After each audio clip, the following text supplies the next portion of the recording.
Hello again, everybody, and welcome to another segment of The Last Word. I'm Dan Roberts, the publisher of the Vegas Voice, and our job is to inform you as to all the people running for elected office. We're very lucky and privileged to have today a candidate running for Congressional District 1, and that's Mark Robertson. Yeah. Well, thank you so much for being here. You bet, Dan. It's great to be here. I guess let's just start from the beginning. I mean, you're not a politician. You've never ran before. That's correct. So with that in mind, tell us a little bit about your background and experience. All right, great. Yeah, people ask me often what makes me qualified to serve in Congress, Right. especially if it's the first time I've ever ran for office before. So I tell them there's three things. First, I have deep ties to our community. My wife, Leslie, and I raised our family in Henderson. We have 4 children and 4 grandchildren. Our kids all bought a house in our neighborhood. They can now all walk to our house. Really? We are living the dream. Yeah. So we lived, worked, shopped, and served all in this 1st Congressional District. Second is I have national service. I spent 30 years in the Army. I enlisted as a private and retired as a colonel. Oh, okay. And I also served in the Pentagon on policy, so I've worked on policy at the national level, and I taught at the National Defense University in Washington, D.C. I also have a degree in finance and an MBA, so I know how the economy works, I know what causes inflation, and I know how to balance a budget. And the third is international experience. Right. During those 30 years in the Army, I deployed to 10 different foreign countries, including combat zones in Afghanistan, Kuwait, and Iraq. That's amazing.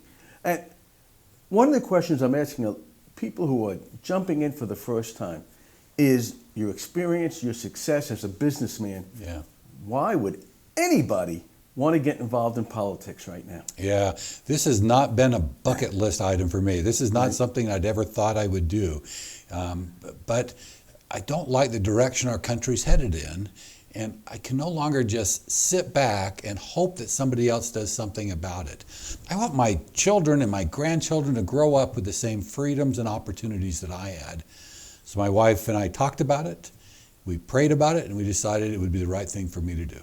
Well, as a Republican candidate, your philosophy is what? What do you believe in? What would you like to accomplish, assuming you become the next congressman? Yeah, a member of Congress is a representative of the people.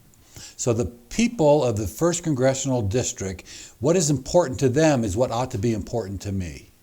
And I've spent the last 21 months out talking to the people of Southern Nevada. And the 5 things they tell me are most important to them.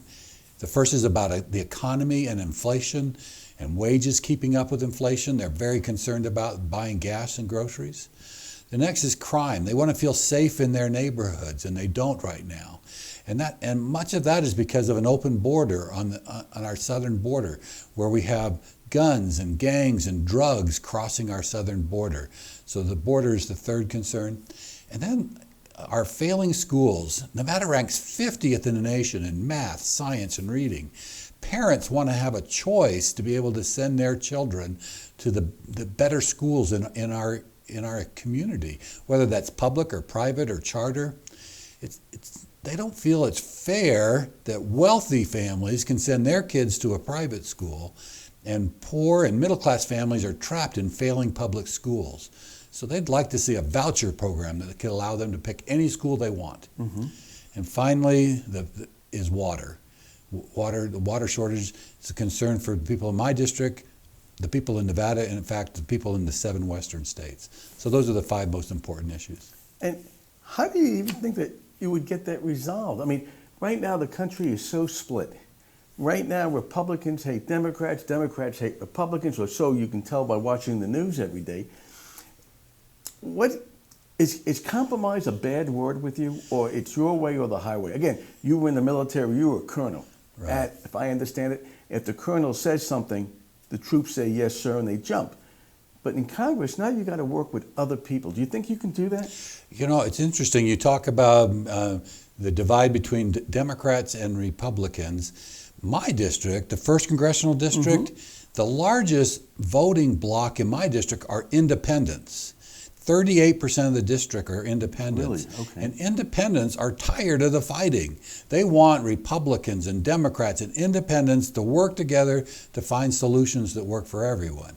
So if I'm accurately representing my constituents in this first congressional district, I will find common ground with Democrats, Republicans, and independents. That's what they want me to do.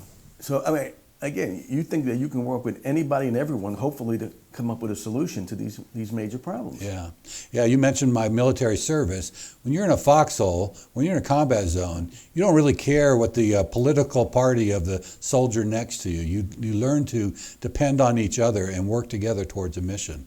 I can take that same teamwork to Congress with me.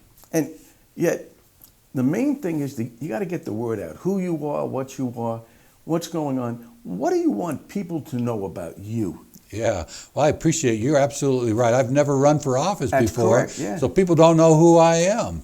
And so I appreciate this opportunity to talk to people and to share a little bit about it and introduce myself to people. So Right. I appreciate it, Dan. And I got to tell you, I spend all day, every day out talking to people. I told you that I've been doing this full time for 21 months. That's because when I decided to run, my wife and I, we sold our business. I quit my job, and this is what I've been doing. We've been holding meet and greets in people's homes or their place of business or in a Starbucks or a coffee shop 3 or 4 times a week for the last 21 months. So I've talked to thousands of people. And in turn, they've told others about me, and they've told others about me. And so it's truly a grassroots-led effort to get my name out there and to get people to know about me. You know, something that I find very interesting is, as a military man, as a owner of a successful business, now you're talking in Starbucks to people. Do you enjoy dealing with people when they come up to you, or do you say, listen, get out of here? I mean, No. How do you go about doing it? Yeah, actually, I do enjoy it. That's the most enjoyable part of campaigning, is being able to talk to people. In fact, if you go to my website and there's a contact page, there's a link in there that'll take you to my calendar, and you can schedule a 10-minute phone call with me. Anybody could go to robertsonforcongress.com, click on this link. It'll take you to my calendar, and they can find a time that's convenient for them, and I'll call them. We can have a 10-minute conversation on anything they want to talk about. That's very unique, to say the least. Yeah, I think our representatives ought to be accessible. I think as a representative, I need to hear from the people I'm representing so I know what they want me to do in Congress. No, that's great. I guess the main question, and it's a pointed question that I have for you, is that for our Vegas Voice readers, again, we're 50 and over, in effect, if you can look in the camera, why should seniors vote for you?